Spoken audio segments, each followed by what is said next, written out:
tal de...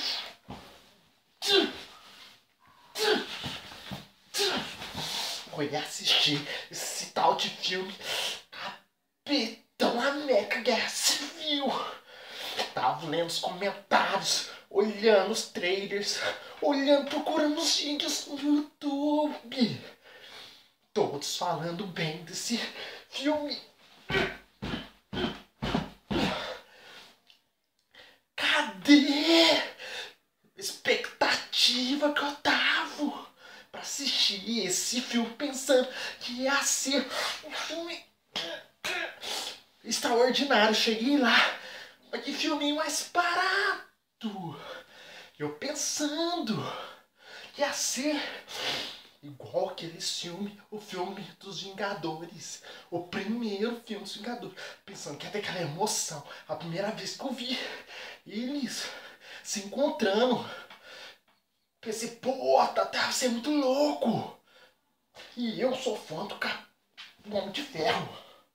Eu pensando que ele ia ser um cara fodão que ele costuma ser. Que nada. O cara tá bonzinho. Deu vontade de meter porrada na cara dele. Deu vontade de pegar o Homem de Ferro e meter porrada na cara dele. Que é aquilo? Que é aquilo? Ficou bonzinho. Ai, vamos seguir, não sei o que é aquilo. E o Capitão América. Que boiolisco do Capitão América também, né? Que boiolice é aquele? Capitão América. Ai, Capitão meu amiguinho. Ah, pelo amor de Deus. E com aquele Buck lá. Nossa senhora. E outra coisa. A única coisa boa desse filme. Sabe o que é? Pelo menos o virgão do Capitão América beijou. Aleluia. E o que é aquilo? A Viúva Negra. O que é aquilo? A mulher tá de um lado, tá do outro lado. Tá desse lado, do lado. Sei lá. Puta que pariu, nossa senhora, passei muita raiva. Nossa, que raiva de todo mundo. Nossa. Aqueles briguinha. Aquele encontro.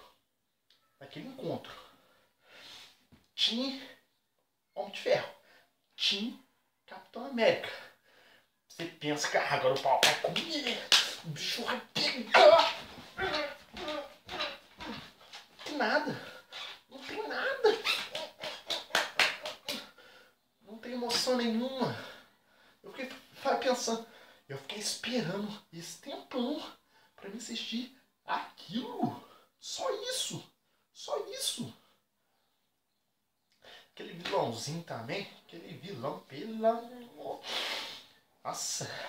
Ai, vou colocar um pra brigar com o outro. Nossa, que conversinha enfiada. Pelo amor de Deus. Nossa. Ah, vou. Tô puto.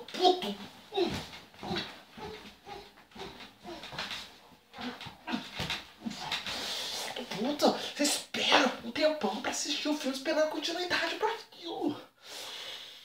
Foda-se. É o seguinte. O filme foi ruim? É bom. Eu tô indo pra assistir filme bom, não. Quero assistir filme extraordinário, filme fantástico, mano. Não é pra assistir aquele... Tá muito filme, tá muito... Você fica vendo aqueles críticos lá, que você vai falando... Ah, tá claro tudo, porque isso aqui tá na revistinha. Foda-se, tá na revistinha. Quero ação. Se eu vou ler revistinha, não quero ler revistinha. Quero assistir um filme bom. Então... Fiquei puto, tô puto ainda, tô doidão já, tô doidão já. Mas enfim, fica acima. E outra coisa, você assistiu a porra desse vídeo até o final. Agora vê se coloca. Coloca um like aí. Se inscreva aqui embaixo. Se inscreva que eu tô ficando doido, mano. Ficando puto. Então dá seu like lá, mano. E fica assim. Eu quero bater recorde do YouTube.